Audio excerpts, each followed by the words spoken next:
दोस्तों, स्वागत है आपका इंजीनियर पाठशाला में। आज हम बात करेंगे ग्रेविटेशन चैप्टर की, जो कि क्लास 9th में एक बहुत ही इम्पोर्टेंट चैप्टर है एग्ज़ाम के उससे। ठीक है, एग्ज़ाम में काफ़ी कुछ इससे पूछा जाता है, तो इस वीडियो में हम इस चैप्टर को एक शॉट में, ठीक है, जो भी इसके मेन टॉपिक्स हैं उनको कवर करेंगे और उनके बारे में जानेंगे। ठीक है, तो चलिए शुरू करते हैं बिना किसी देरी के। Let's go. सबसे पहले आता है गुरुत्वाकर्षण। ठीक है, गुरुत्वाकर्षण का परिचय। गुरुत्वाकर्षण आखिर है क्या? तो पृथ्वी पर, पहला पॉइंट यहाँ पे लिखा हुआ है, पृथ्वी पर हर वस्तु को नीचे की ओर खींचने वाली शक्ति को ही गुरुत्वाकर्षण बल कहते हैं। मतलब कि पृथ्वी पर जैसे हम हैं, तुम हो और आपका घर है या जानवर हैं, जो भी कुछ है वो धरती पर टिके हुए हैं। मतलब हम लोग धरती पर हैं, अगर गुरुत्वाकर्षण बल ना हो तो हम लोग ऊपर पहुंच जाएंगे। मतलब ऊपर का मतलब ये नहीं, ऊपर हम लोग अंतरिक्ष में पहुंच जाएंगे, स्पेस में पहुंच जाएंगे या बादलों के ऊपर उड़ जाएंगे। लेकिन अगर गुरुत्वाकर्षण बल है तो उसी के कारण आज हम लोग धरती से टिके हुए हैं। तो बस पृथ्वी पर हर वस्तु को नीचे की ओर खींचने वाली शक्ति को ही क्या कहते हैं? गुरुत्वाकर्षण बल। ठीक है, दूसरा पॉइंट है इसमें, इसे सबसे पहले किसने खोजा था, मतलब किसने समझा था? सभी लोग जानते हैं, सर आइजैक न्यूटन। एक सेब गिरा, उन्होंने खोज कर दी गुरुत्वाकर्षण बल। तीसरा पॉइंट लिखा है, यह बल सिर्फ पृथ्वी पर ही नहीं बल्कि हर द्रव्यमान वाली वस्तु दूसरी वस्तु पर लगाती है। मतलब कि ऐसा नहीं है कि गुरुत्वाकर्षण बल केवल पृथ्वी में ही है। गुरुत्वाकर्षण बल हर उस वस्तु में है जिस वस्तु का कुछ ना कुछ द्रव्यमान है। ठीक है, चाहे वो कुछ भी हो, अगर द्रव्यमान है तो गुरुत्वाकर्षण बल है। उदाहरण के लिए, यदि एक पत्थर को ऊंचाई से गिराया जाए तो वह पृथ्वी की ओर त्वरित होता है, जो दर्शाता है कि उस पर पृथ्वी द्वारा आकर्षण बल यानी कि गुरुत्वाकर्षण बल लगता है। अरे उदाहरण के लिए अपने आप को ही समझ लो, हम पृथ्वी पर टिके हैं, किसके कारण टिके हैं?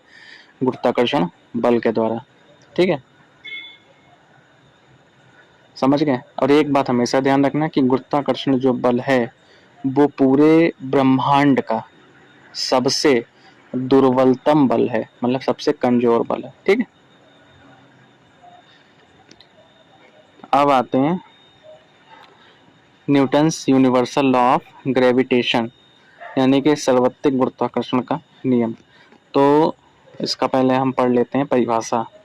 ब्रह्मांड की, ठीक है, ब्रह्मांड की प्रत्येक वस्तु दूसरी वस्तु को एक बल से आकर्षित करती है, जो जिसे हम क्या कहते हैं? गुरुत्वाकर्षण बल। फॉर्मूला क्या है? F बराबर G, capital G m1 m2 बटे r स्क्वायर। यानी कि जो दो वस्तुएं हैं, मान लिया एक वस्तु है चंद्रमा, दूसरा वस्तु है पृथ्वी। पृथ्वी का द्रव्यमान है m1 और चंद्रमा का द्रव्यमान है m2। ठीक है, ये दिया हुआ है। इनके बीच की जो दूरी है वो है r। तो क्या होगा फार्मूला कि दो द्रव्यमानों के गुणनफल, यानी कि m1 इंटू m2, ठीक है, m1 इंटू m2, ठीक है, उनके समानुपाती, दो द्रव्यमानों के गुणनफल के समानुपाती। कौन समानुपाती है? गुरुत्वाकर्षण बल। तथा उनकी बीच की दूरी, जो बीच की दूरी r है, इसका वर्ग r स्क्वायर के व्युत्क्रमानुपाती, यानी कि बटे r स्क्वायर। ये किसके बराबर है? F के बराबर। और कैपिटल G क्या है यहाँ पे? नियतांक, यानी कि कांस्टेंट। ठीक है, जहाँ F क्या है? आकर्षण बल है। m1 m2 क्या है? वस्तुओं का द्रव्यमान है। कोई दो वस्तुएं हैं, उनका एक का द्रव्यमान m1 है, एक का द्रव्यमान m2 है। r क्या है? उनके बीच की दूरी है। और G जो कि सार्वत्रिक गुरुत्वाकर्षण नियतांक, यूनिवर्सल लॉ ऑफ ग्रेविटेशन है, यूनिवर्सल कांस्टेंट ऑफ ग्रेविटेशन। ठीक है, वो क्या है? Capital G। इसका मान क्या है? 6.67 गुणे 10 की घात -11 न्यूटन मीटर स्क्वायर प्रति किलोग्राम स्क्वायर। इसको, इस वैल्यू की याद रखना, क्योंकि जब आप आगे न्यूमेरिकल लगाएंगे तो यहाँ वहाँ पे ये वैल्यू आपको काम आएगी। ओके, चलिए, तो आई होप यहाँ तक आपको समझ में आ गया होगा। ये फार्मूला याद रखना, इस फार्मूला से कई क्वेश्चंस लगेंगे, ठीक है। F बराबर G m1 इन m1 m2 बटे आर स्क्वायर। सिंपल सा फार्मूला है, याद रखने में कोई वो नहीं है। और परिभाषा आपको पता ही चल गई, ब्रह्मांड की प्रत्येक वस्तु दूसरी वस्तु को एक बल से आकर्षित करती है जो उनके द्रव्यमान के गुणनफल के समानुपाती तथा उनकी बीच की दूरी के वर्ग के व्युत्क्रमानुपाती होता है, ठीक है। बस जी का मान याद रखना 6.67 गुणे 10⁻⁻11 न्यूटन मीटर स्क्वायर प्रति किलोग्राम स्क्वायर। ओके, अब आता है गुरुत्वीय त्वरण, acceleration due to gravity. Gravity के कारण जो त्वरण होता है उसे हम क्या कहते हैं, गुरुत्वीय त्वरण। इसे हम किससे प्रदर्शित करते हैं, स्मॉल जी से, ठीक है। अब मान लो गुरुत्वीय त्वरण होता क्या है, पहले तो परिभाषा देख लेते हैं। जब कोई वस्तु पृथ्वी की ओर गिरती है, ठीक है, मान लो कोई वस्तु पृथ्वी की ओर गिरती है तो वह पृथ्वी के गुरुत्वाकर्षण बल के कारण त्वरण प्राप्त कर लेती है। यानी कि त्वरण आखिर होता क्या है, त्वरण आपने पता होगा क्या होता है, एक्सेलरेशन। एक्सेलरेशन होता है किसी के वेग में परिवर्तन, उसी को क्या कहते हैं, त्वरण। यानी कि वेग में लगातार परिवर्तन हो रहा है तो उसे हम क्या कहते हैं कि वस्तु त्वरण कर रही है, गति, ठीक है। तो जब कोई वस्तु पृथ्वी की ओर गिरती है तो वो पृथ्वी के गुरुत्वाकर्षण बल के कारण त्वरण प्राप्त कर लेती है। कैसे प्राप्त कर लेती है, अब मान लो आप सेब गिराओगे किसी यहाँ पर सेब गिराया गया डाल से, तो जब सेब डाल पे लगा हुआ था तब तो उसका वेग 0 था, ठीक है, उसका जो वेग था वो 0 था। लेकिन जैसे ही वो गिरा तो जैसे वो पृथ्वी के नजदीक आता रहेगा, उसकी जो स्पीड होगी, ठीक है, वेलोसिटी, उसका जो वेग होगा वो बढ़ता चला जाएगा। पहले 0 था, फिर 10 हुआ, फिर 20 हुआ, फिर 30 हुआ, फिर 40 हुआ, फिर 50 हुआ। तो जैसे अब वेग निरंतर बढ़ रहा है, यानी कि त्वरण हो रहा है, एक्सेलरेशन हो रहा है। क्योंकि त्वरण क्या है, वेग में परिवर्तन की दर को त्वरण कहते हैं। और जब जैसे ही वो पृथ्वी से टकराएगा उसका जो वेग होगा वो फिर से शून्य हो जाएगा। तो बस इसी को हम क्या कहते हैं, त्वरण। और ये त्वरण उत्पन्न किसके कारण हुआ, जाहिर सी बात है गुरुत्वाकर्षण के कारण। गुरुत्वाकर्षण ना होता तो त्वरण उत्पन्न ही ना होता। यहाँ पे देखिए आप एग्जाम्पल देखिए, एक ही एग्जाम्पल है। इसका फॉर्मूला क्या है, स्मॉल जी बराबर capital G into capital M बटे आर स्क्वायर, ठीक है। जहाँ पे m क्या है, पृथ्वी का द्रव्यमान है, r m पृथ्वी का द्रव्यमान, r पृथ्वी की त्रिज्या, और g का मान क्या होता है पृथ्वी पर लगभग 9.8 मीटर पर सेकेंड स्क्वायर, ठीक है। ये एक्चुअल वैल्यू है, क्या है, 9.8 मीटर पर सेकेंड स्क्वायर। लेकिन जब आप न्यूमेरिकल लगाएंगे तो वहाँ पे हम ये भी ले लेते हैं और अपनी सुविधा के लिए हम वहाँ पे 10 मीटर पर सेकेंड स्क्वायर भी ले लेते हैं, ठीक है, 10 मीटर पर सेकेंड स्क्वायर। ओके, तो गुरुत्वीय त्वरण समझ गए होंगे, आगे चलते हैं। अच्छा, भार क्या होता है, गुरुत्वाकर्षण के कारण ही वस्तु का भार, किसी वस्तु का भार उस पर लगने वाला गुरुत्वाकर्षण बल, समझ, सिंपल सा है। W बराबर mg, m क्या है, द्रव्यमान, g गुरुत्वीय त्वरण। यानी कि कोई वस्तु का जो भी भार है, जो उस पर गुरुत्वाकर्षण बल लग रहा है, वही उस वस्तु का भार है। मतलब जितना गुरुत्वाकर्षण बल आप पे लग रहा है वही आपका भार है। अगर पृथ्वी का गुरुत्वाकर्षण बल कुछ और है तो वहाँ के हिसाब से आपका भार कुछ और होगा, चांद का कुछ और होगा तो वहाँ के हिसाब से आपका वजन जो होगा वो चांद पे कुछ और होगा। जैसे कि यहाँ देखिए एग्जांपल में अर्थ पे क्या है, देखो मान लो अर्थ पे आपका जो मास है वो 70 kg है, जी हो गया, जी तो आपको पता ही 9.8 न्यूटन पर kg, ठीक है। फिर वेट क्या इंटू कर दिया, क्योंकि हमारा फार्मूला है W क्या है यहाँ पे, भार, W को भार से दर्शाया गया है। M क्या है, जो वस्तु का द्रव्यमान यानी कि आपका द्रव्यमान, और G यानी कि गुरुत्वीय त्वरण का मान अभी आपको पीछे बताया था 9.8, तो वहाँ से उसको मल्टीप्लाई किया तो क्या आ गया 687 न्यूटन, ये आपका अर्थ पे भार है। लेकिन वहीं पे चंद्रमा पे देखते हैं, चांद पे देखिए मास वही है, द्रव्यमान, जी की वैल्यू चेंज हो गई। यहाँ पे जी की वैल्यू 1.63 न्यूटन पर केजी, यहाँ पे न्यूटन पर केजी है ना कि मीटर पर सेकेंड, ठीक है। तो यहाँ पे चेंज है, तो न्यूटन पर केजी। वेट क्या हो गया 70 इंटू मल्टीप्लाई किया, वेट कितना रह गया 114 न्यूटन। पृथ्वी पे कितना था 687, चंद्रमा पे कितना रह गया 114। यही फर्क है। ये किसकी वजह से आया, देखिए यहाँ पे m तो कांस्टेंट रहेगा, एम का है क्या है यहाँ पे, वो तो कांस्टेंट है। आप एम का मान यानी कि द्रव्यमान, आप किस ब्रह्मांड के किसी भी कोने पे चले जाएं, एम का मान जो होगा वो हमेशा कांस्टेंट रहेगा। तो अगर हम एम यहाँ से कैंसिल कर दें तो क्या बचता है हमारे पास, W is equal to G, W is equal to G, यानी कि जो भार है वो डायरेक्ट किससे आपका समानुपाती है, जी से, यानी कि गुरुत्वीय त्वरण से। अगर जी का मान बढ़ेगा, एक मिनट मैं आपको यहाँ थोड़ा साफ कर दूँ तब समझा दूँ। हाँ, तो W बराबर जी है, यानी कि अगर जी का मान बढ़ेगा तो W का भी मान बढ़ेगा, अगर जी का मान कम होगा तो W का भी मान कम होगा, सीधे सीधे प्रोपोर्शनल है। अगर जी का मान बढ़ाओगे, अब देखो यहाँ पे जी का मान क्या था तो वेट बढ़ गया, यहाँ पे जी का मान कम है वेट घट गया, समझ गए? सिंपल है यार, उसमें कुछ इतना टफ नहीं है। अब देख लेते हैं यहाँ पे द्रव्यमान और भार दोनों अलग अलग चीजें हैं, ठीक है। द्रव्यमान क्या होता है, स्थिर, मतलब कहीं भी बदलता नहीं है। आप ब्रह्मांड के किसी भी कोने में चले जाओ, द्रव्यमान पे कोई फर्क नहीं पड़ेगा, ठीक है, चाहे आप किसी भी ग्रह पे चले जाओ, कहीं भी चले जाओ। लेकिन भार जो है वो गुरुत्वाकर्षण पर निर्भर है। अभी आपको बताया W बराबर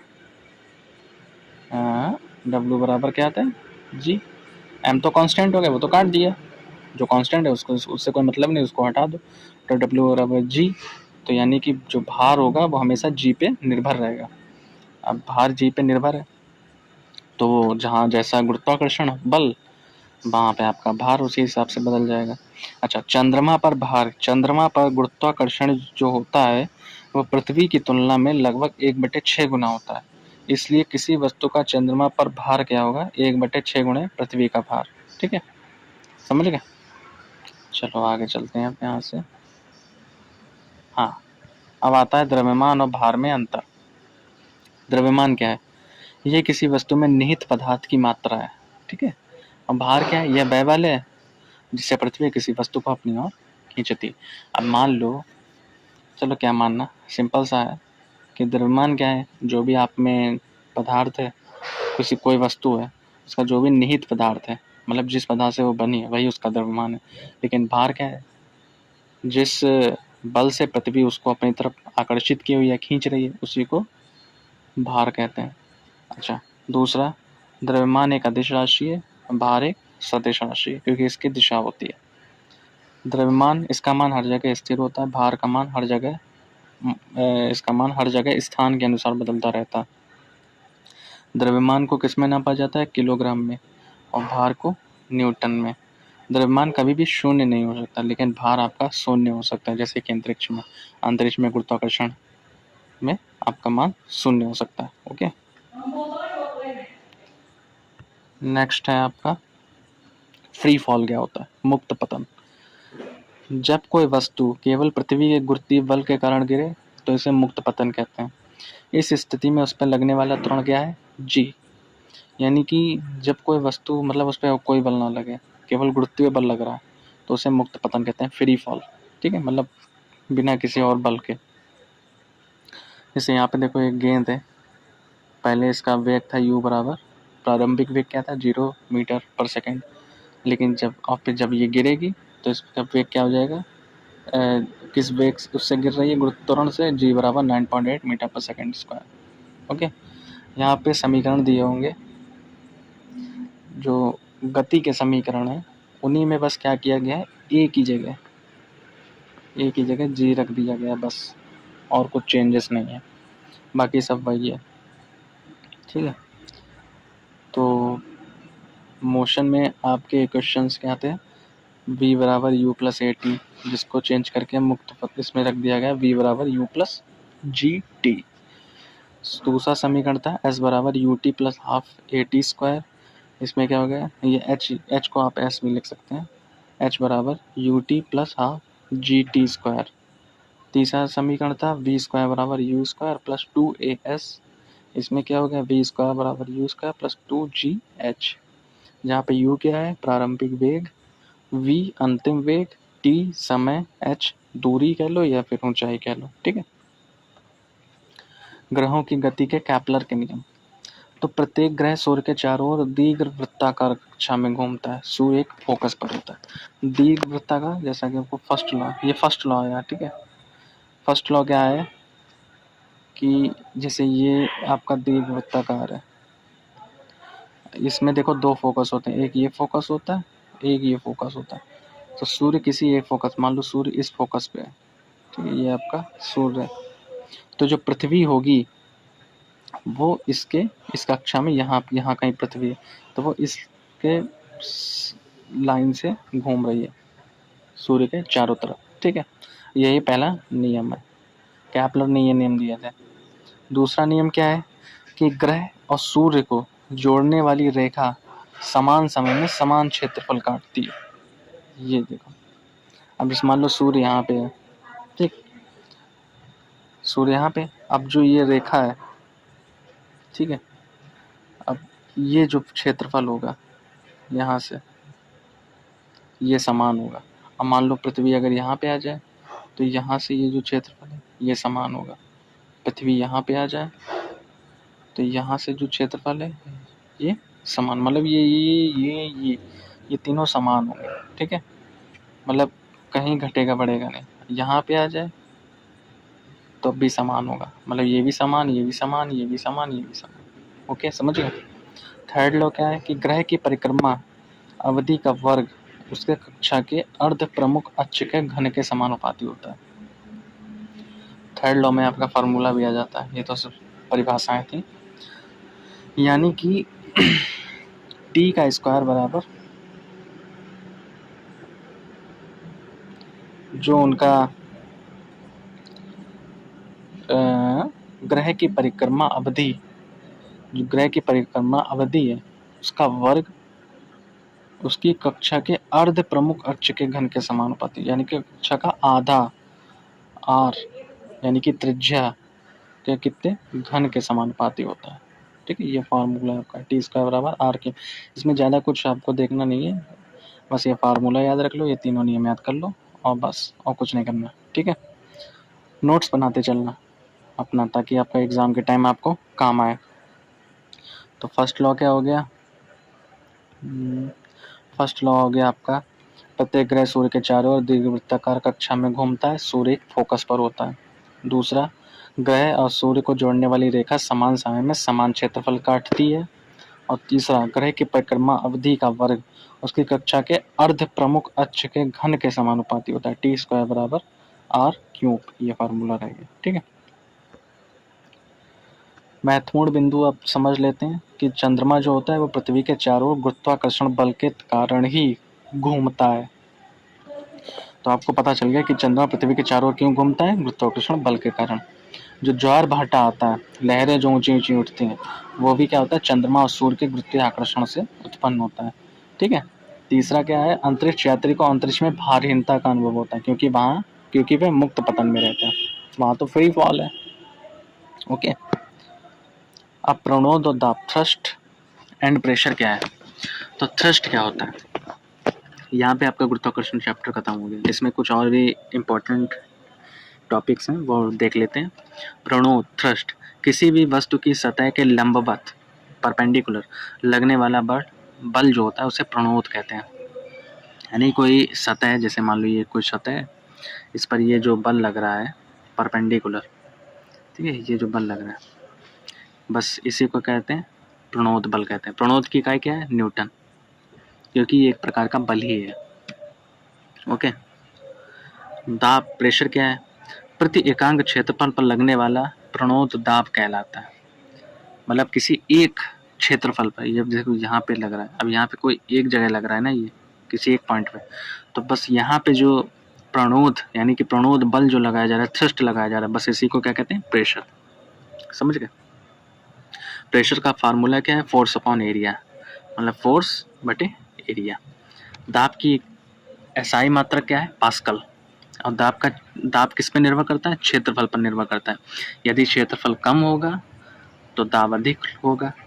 जैसे कि यहाँ पे इस डायग्राम में देखिए, अब देखो यहाँ पे जो ये कील, एक मान लो इसे, इसका क्षेत्रफल बिल्कुल एकदम नोक लगी हुई है, नोक है यानी कि क्षेत्रफल कम है। अब जब इस पे हम हथौड़े से वार करेंगे, इस पे जब प्रणोद लगाएंगे, थ्रस्ट लगाएंगे, तो ये एकदम घुस जाएगी इसमें। ये लकड़ी का तख्ता है मान लो, तो ये एकदम घुस जाएगी। लेकिन वहीं पे अगर इधर देखो, लार्ज एरिया है, बड़ा क्षेत्र। अब देखो यहाँ पे एक नोक से था, लेकिन यहाँ पे कई पॉइंट्स पे लग रहा है। यहाँ पे ये क्या लग रहा है, कई पॉइंट से लग रहा है। देखो यहाँ पे ये कई पॉइंट से लग रहा है, तो यहाँ पे तो क्षेत्रफल बढ़ गया। अब जब यहाँ पे हम थ्रस्ट लगाएंगे इस पे, तो ये इतनी जल्दी लकड़ी के अंदर नहीं धंसेगा। तो बस इसी को क्या कहते हैं, प्रेशर, थ्रस्ट एंड प्रेशर। उदाहरण आपको समझाई दिया। यहाँ पे लिखा हुआ है कील का नुकीला सिरा आसानी से दीवार में चला जाता है क्योंकि उसका क्षेत्रफल कम होता है और दाब अधिक होता है। इसके कुछ और भी उदाहरण हैं, जैसे आपका एक उदाहरण होता है, जैसे आपकी बैक की पट्टियाँ, बैक की पट्टियों नहीं वो नहीं, इसके कई और भी उदाहरण है। वैसे कील वाला उदाहरण सबसे अच्छा है आपको समझने के लिए, ठीक है। बाकी जो हाइड्रोलिक जो होता है वो इसी पे काम करता है, प्रेशर पे। आपने देखा होगा हाइड्रोलिक गाड़ियाँ आती हैं, हाइड्रोलिक ब्रेक्स आते हैं, तो ये सब इसी प्रेशर पे काम करते हैं, थ्रस्ट एंड प्रेशर पे, ठीक है। सॉरी। अब आते हैं उत्प्लावकता।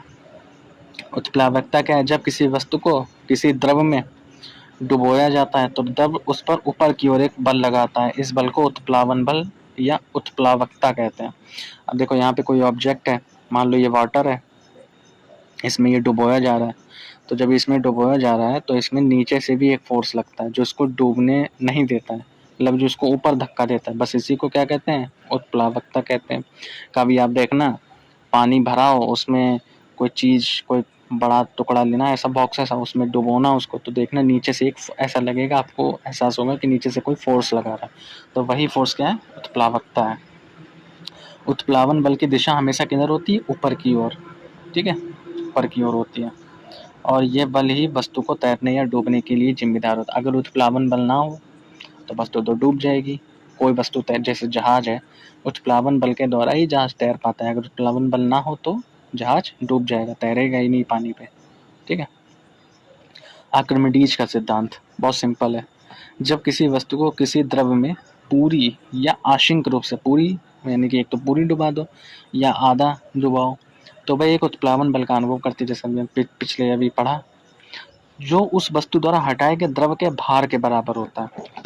इसका मतलब है कि जैसे आप एक ऐसा करना, एक बाल्टी में पानी लेना ठीक है, और उसमें एक बॉक्स लेना कोई, ठीक है, टुकड़ा, जैसे यहाँ पे मान लो एक लकड़ी का टुकड़ा लेना, लकड़ी का टुकड़ा ले लेना